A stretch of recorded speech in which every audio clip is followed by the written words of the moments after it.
క్రీస్తునందు ప్రియ దేవుని బిడ్డలారా, నంద్యాల పట్టణ వాసులారా, ఎంఎస్ నగర్ ప్రాంతంలో నివాసం చేస్తున్న ప్రతి వ్యక్తికి, ప్రతి కుటుంబానికి మన ప్రభువును రక్షకుడైన యేసు క్రీస్తు అతి పరిశుద్ధమైన నామములో అందరికీ ఉదయకాల శుభములు, దీవెనలు తెలియజేస్తూ ఉన్నాము. ఈ ఉదయకాల సమయంలో దేవుని పాటలు పాడుతూ దేవుని వాక్యాన్ని అందిస్తూ రావడానికి కారణం మాకు పని లేదు కాదు, కానీ వేరే ఉద్దేశం కాదు, కానీ యేసుక్రీస్తు వారు ఈ లోకాన్ని ప్రేమించి మనందరి కొరకు తన కుమారుణ్ణి ఈ లోకానికి అనుగ్రహించాడు. అందుకని వాక్యంలో ఒక మాట ఉంటుంది, దేవుడి లోకమును ఎంతో ప్రేమించను అనే మాట కనబడతా ఉంటుంది.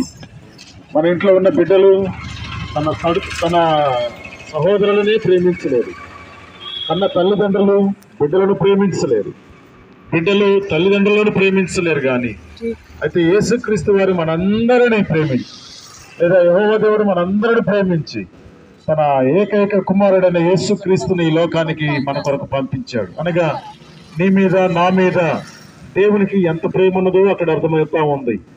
మనం ఎవరము, మనం ఎలాంటి పనులు చేస్తూ ఉన్నా, దేవునికి దూరంగా జీవిస్తూ ఉన్నా ఆయన మనల్ని ప్రేమిస్తూ ఉన్నాడు.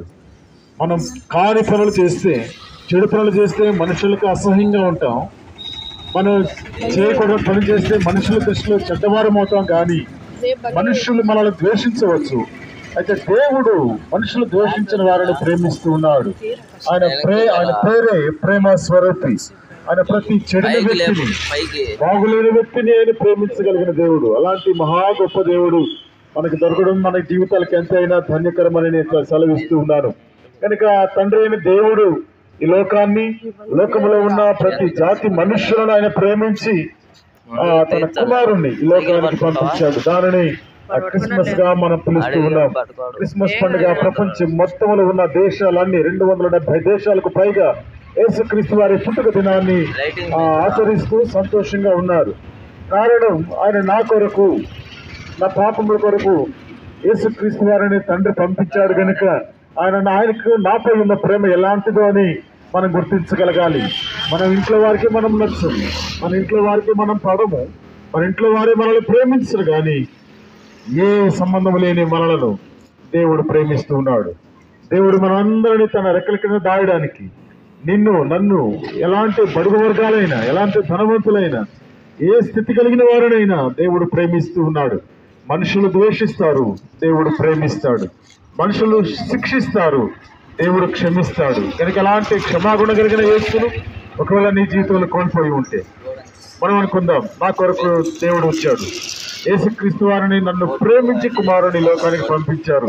దేవునికి నేనంటే ఎంత ఇష్టమో, దేవునికి నా కుటుంబం బట్టి ఎంత ఇష్టమో నువ్వు గ్రహించగలిగితే, ఆయన ప్రేమకు నువ్వు లోబడితే, ఆయన ప్రేమకు నువ్వు రాగలిగితే, ఆయన నిన్ను ప్రేమించి నీలో ఉన్న ప్రతి బలహీనతలను దూరపరిచి తన కుమారుడుగా, కుమార్తెనిగా అంగీకరించడానికి ఇష్టపడుతున్నాడు. ప్రియ సహోదరి, సహోదరుడా, ఉదయకాల సమయంలో చిన్న మాటలు వింటున్నా నువ్వు ఎవరివైనా సరే, నిన్ను ఎవరు ప్రేమించట్లేదని బాధపడకు. నిన్ను ప్రేమించే యేసు ప్రభు ఒకరు ఉన్నారని, ఆయన నీ కొరకే ఈ లోకానికి జన్మించడానికి వచ్చాడని, ఆయన నిన్ను ప్రేమించడానికి, నిన్ను రక్షించడానికి వచ్చాడని గుర్తెరిగి ఆయన దగ్గరికి రావాలని తెలియజేస్తూ ఈ కొత్త మాటలు ముగిస్తూ ఉన్నాను. ప్రార్థన చేద్దాం. దయగలిగిన తండ్రి, జీవాధిపతి, మీ పాదాలకి స్తోత్రాలు. ఉదయకాల సమయంలో లోకములో వార్తలు వినడానికి మునుపుగా మీ సత్య సువార్త మాటలను వినిపిస్తూ ఉన్నాం. ఎంతమంది మీ మాటలను అంగీకరించారు, ఎంతమంది మీ మాటలకు లోబడ్డారు, అటు బిడ్డలను నాయన మీరు అక్కడ చేర్చుకునండి. ఎవరు మీ ప్రేమకు లోబడి మీ హస్తాలలోకి, మీ కబంధాలలోకి వస్తారు, అటు బిడ్డలను దీవించండి. పాప స్థితి నుంచి దూరపరిచి రక్షించి వారి కుటుంబాన్ని నాయన వారి స్థితిగతులు మార్చి ప్రార్థిస్తున్నాను.